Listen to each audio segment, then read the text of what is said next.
Hi, my name is Tama Miyashiro, and I'm one of the assistant coaches with the women's national team. And today we're going to talk about serve receive and specifically tracking with a 1-2-3 and getting an early angle. Okay, so there's two parts of this, and the reason why we're going to hit two of them is they actually happen at the same time. We want them, ideally, in a really perfect world, to happen at the same time. And so tracking with a 1-2-3 is a little bit about the platform, but a lot about your feet and how you're going to move to this ball.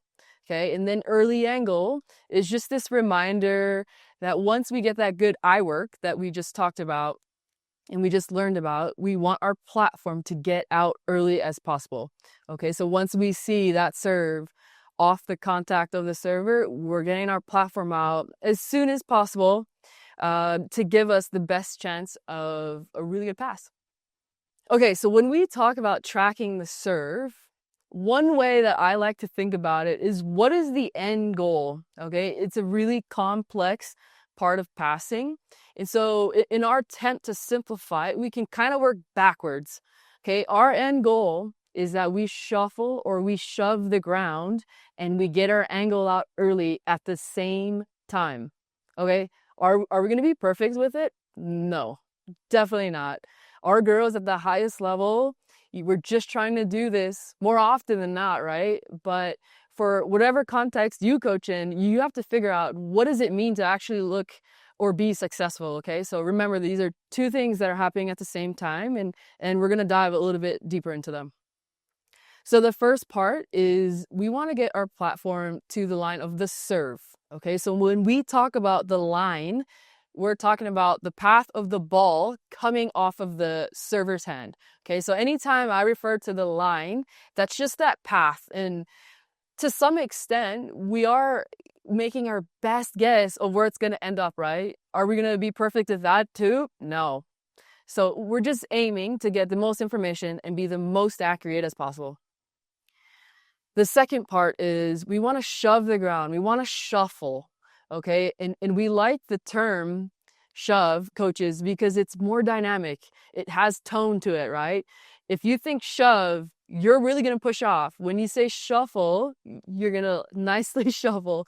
And hopefully you can use both of those terms, and your players are going to resonate to one or the other, maybe both. But we like this really dynamic, cute shove the ground. And one way to think about it, and our head coach Karch came up with this, is if you think of your feet pushing the ground, and imagine you standing on a couple buildings. I don't know why you would be, but maybe you're standing on buildings and you really want to push them down, shove them. And so to see your athletes, our girls in this case, really push off the ground and cover space, that's what we're talking about. That's a big part of range and being a really good passer, is being able to do that.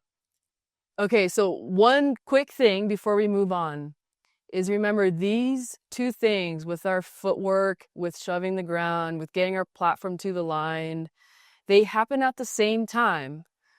But coaches, we can train them separately. So meaning, one focus at a time. Okay, maybe you have a passer that does a good enough job shuffling or getting to the ball with their feet and have a pretty good understanding, but their platform's late. Okay, so what I mean by that is you see them swinging to pass the ball instead of making one clean move up. Okay, we can train them separately by keeping the focus on one of those two things. Okay, so once we start to throw a lot of focus at our girls, or maybe even two things, okay, it could get really complex quickly. So when thinking about training that, can you pick one? Okay, and check in with your player to make sure they know which one you're working on and what it looks like. Okay, so that's one little tip, one little piece of feedback is when we train tracking and trying to get our platform out and moving to the ball, you can kind of train them separately, even though they happen at the same time. Okay, so we're gonna watch this clip and hear a couple of our girls from the Tokyo Olympics, and we're just gonna watch and pay attention to their platform. I'll play it a couple times, and I want you to notice a couple things. Is, when does their platform get out and start to create angles? Okay, where's the ball according to the net? That's a really good indicator for us as the teachers. That's our check. So when you watch them on video, when the ball is crossing the net, what's happening with the passer? When the ball is crossing 3 meters on their side, what's happening with the passer? Is their platform out? Has she shuffled? Okay, so that's how you kind of work backwards. And we can find these little things to help break down that timing. Okay, so we're going to watch Morgan Hentz in our training environment. And so if you watch her arms, she is tracking that serve and she's starting to create that angle, okay, with her platform, starting with her shoulders.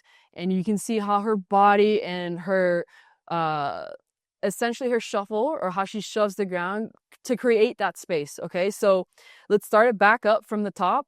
We have some game match footage. Justine in the middle, creating her angle, tracking that serve. Okay, and again, when the ball crosses the net or when it crosses 3 meters on their side, we like to have our platform out, and that's a really high standard, but it's possible. Okay, and then we're gonna have Jordan Larson passing and getting her angle out early on a jump spin serve. So you're gonna see that spin serve from the Argentinian player come, and she's gonna get her platform out early. Okay, now back to Morgan in our training environment. Watch her arms create this angle, and you can now see the ball in the picture and where her platform is. And that's how we're gonna check it as coaches to see how well they're doing. Okay, so now let's talk about our shove the ground cue. That part of how we're gonna move and that tone and being really dynamic with covering space. You're gonna watch Justine, our libero, in right back, near side in the blue, and just watch how she shuffles to that serve. Okay, it's a really powerful, aggressive, assertive move, and she's got these little efficient steps. But if she had to go a lot farther, they would just be bigger. Okay, if she had to go in the other direction, some of those smaller details of just pushing off the back leg and covering, 1/3 the court, which is a lot. But doing that efficiently, shoving the ground efficiently is going to help us. Okay, so watch her make this move one more time. It's just really quiet. It's really simple. And she does a good job of shoving the ground. All right, coaches, we got to train it now. So, couple thoughts. What is the environment or what's the drill that we're going to set up to best get these moves or these movement patterns or this process for our athletes to happen often? And how are we going to challenge them? And so a really simple activity is just making sure you have a server that can hit some pretty good floaters, a little bit of movement, obviously, hitting serves at a good speed, forcing your players to move. Okay, and so just think about it. A lot of times we think that we want our passers to look really good and they want to pass every ball perfect. But I encourage you to think about how you're setting up the drill. Check in with your player. What's important here? It's to stay on the focus, right?